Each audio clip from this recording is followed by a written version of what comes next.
Epic Originals presents Nellie Nutgraf, the double best reporter in history in A Hot Story, Part 1, by Tom Angleberger. Performed by Ramon Diocampo.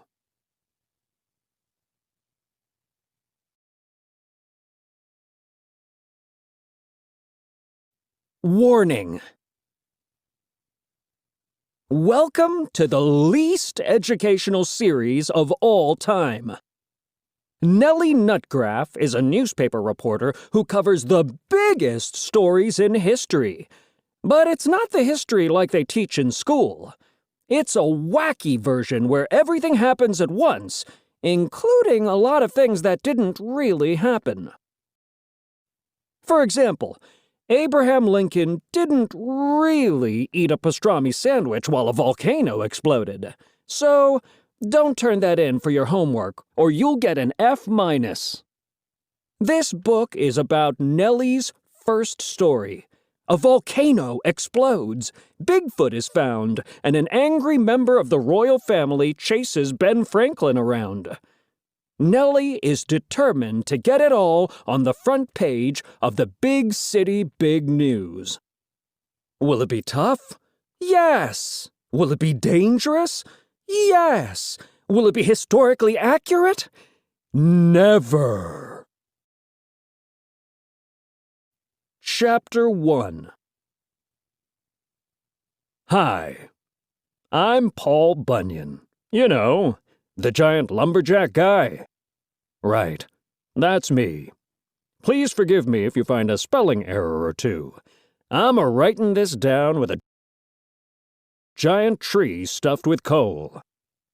I was going to use a baby elephant for an eraser, but the darn thing just ran off to join the circus. I'm the one writing this story down because I know Nellie Nutgraf better than anybody. You've heard of me, Ben Franklin, Betsy Ross, John Henry, Harriet Tubman, George Washington, Molly Pitcher, and Bigfoot, right? Well, how do you think people heard about them in the first place? No, they didn't watch it on TV. They read all about it in a newspaper. And the woman who wrote most of them stories for them newspapers was Nellie Nutgraf, the double best reporter in history. She was the fastest, toughest, fairest, squarest, word-flingingest reporter who ever lived. Any reporter can get both sides of a story. Nellie could get both sides at the same time. She'd write what one person was a-saying down with her right hand and what the other person was a-saying with her left hand, all while typing up the finished story with her toes. She wrote stories about everything that ever happened. Her first story was her own birth announcement for the newspaper. She couldn't find paper, so she wrote it up on a diaper. I'd rather not tell you what she used to write it with. Kind of gross. It went like this. Nutgraf born. Natasha and Fred Nutgraf are the proud parents of me, Nellie Nutgraf. Weight, 6 pounds 11 ounces, eyes blue, and dimples said to be adorable by several sources close to the maternity ward. Upon birth, the baby, me, was smacked on its behind by the doctor, to which the angry baby, me, replied, "This is an outrage." I don't cry easy, but I get mad quick. So watch out, people. But I didn't meet Nellie until much, much later, when she was just getting started with her first big job at the big city big news. So I guess the story I better tell you is the one about how we met. Chapter 2. Now, even the double-best reporter in history has to start somewhere. Nellie Nutgraf decided to start at the top. She walked right into the big city big news, the biggest paper in the country back then, and told them she wanted a job covering the biggest news they had. Amelia Earhart, the Civil War, movie stars, the Louisiana Purchase, Elvis, Lucille Ball, and professional wrestling superstars. Whatever you want on the front page tomorrow, I'll go out and get it today, she said, slinging her typewriter over one shoulder. Those stories are all taken, said Brian the editor. But I could use somebody to cover little bitty unimportantville. This is an outrage, Nellie shouted. I want your biggest story. Well, said Brian the editor, looking at his clipboard, it is the biggest story I have left. I'll do it, declared Nellie. They have a town hall meeting tonight. You better get up there, said Brian the editor. It's your job to write about whatever happens in little bitty unimportantville. Does anything ever happen there? She asked. Nope, he said. But you've got to write about it anyway. We can't let the other paper, the New York Hustle Stuff, get a story that we missed. Ever. Even if it's a terrible, worthless, useless, and boring story, we can't let them get the scoop. So go get that story.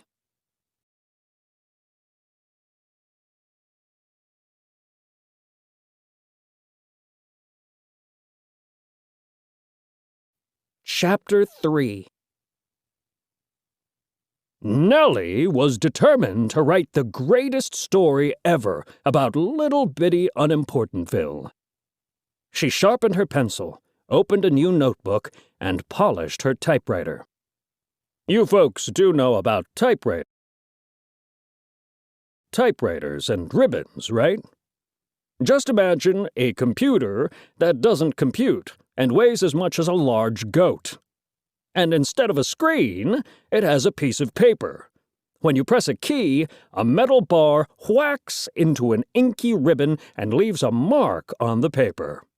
Hopefully, the mark looks like the letter you wanted to type. If not, rip out the paper and start all over again.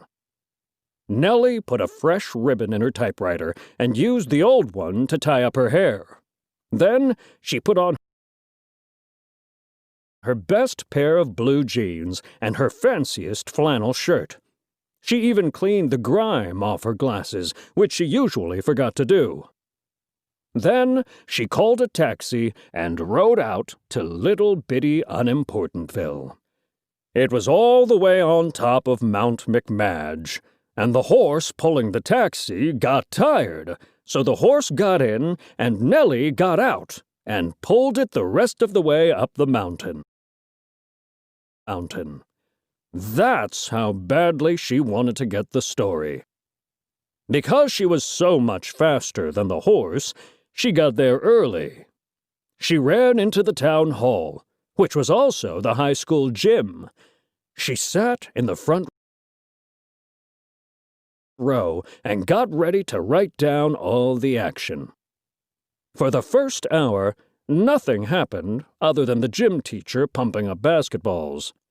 Finally, the town council members came in and set up a folding table under one of the basketball hoops, and the meeting got started. We've called this meeting to discuss our plans to discuss holding a meeting for planning a discussion about meeting to make plans, said the gym teacher, who was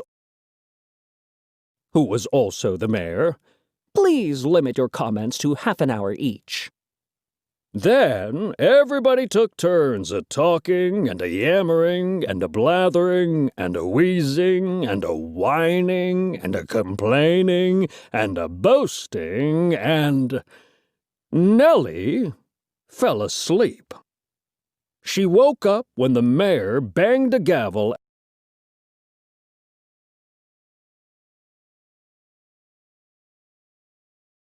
and said, "Meeting adjourned." Everybody left. Nellie looked down at her notebook. It was completely blank. The taxi had already left because the horse had a hot date back in the city, so Nellie had to walk all the way back to the office. While she walked, she thought about how badly she had blown it. It was morning by the time she got back to the office. In fact, now she was late for work, on top of everything else. She opened the door and went in. Brian, the editor, was already there. She wondered what she should apologize for first. Either way, she knew that Brian, the editor, would fire her. She would never become the double-best reporter in history. Unless, she thought hopefully, something else happened that's so big that they've forgotten all about my story. Like, maybe a volcano is about to explode. "I can't talk now, Nellie," said Brian, the editor. "I'm on the phone with President Hoover. He says there's a volcano about to explode." "Where is the volcano, sir?" Brian, the editor, asked President Hoover. "Where? Mount McMadge? Right under little bitty Unimportantville?" Brian, the editor, wanted to give the volcano story to Hotshot Terbletsky. "Hotshot Terbletsky does all the biggest stories," he said. "This is an outrage," said Nellie. "Little bitty Unimportantville is my beat. That means whatever happens there is my story." "I guess you're right," said Brian, the editor. Hotshot Terbletsky cried like a baby. "You better hurry," said Brian, the editor. "I am hurrying," said Nellie. Remember, it's spelled VOLCANO. "Yup," said Nellie, carrying her typewriter out the door. "And most importantly," said Brian, the editor, "be careful." "Sure," said Nellie, as she waved down a taxi. "Remain a safe distance from the volcano at all times," called Brian, the editor. But Nellie didn't hear him. She was in the taxi and speeding toward the smoking, rumbling, lava-packed volcano. To be continued. Extra, extra! Nellie Nutgraf is, of course, not a real person, but she's partially inspired by one. Nellie Bly was a courageous journalist in the late 1800s who traveled around the world as a reporter and set a speed record doing it. You can read more about her on Epic in Nellie Bly and Investigative Journalism for Kids by Ellen Mahoney. Nellie's last name, Nutgraf, comes from a term that reporters use. A nutgraf is a paragraph near the top of an article that explains what the important news is. Unfortunately, not every reporter uses nutgrafs, leaving readers as confused as a squirrel searching for a missing nut.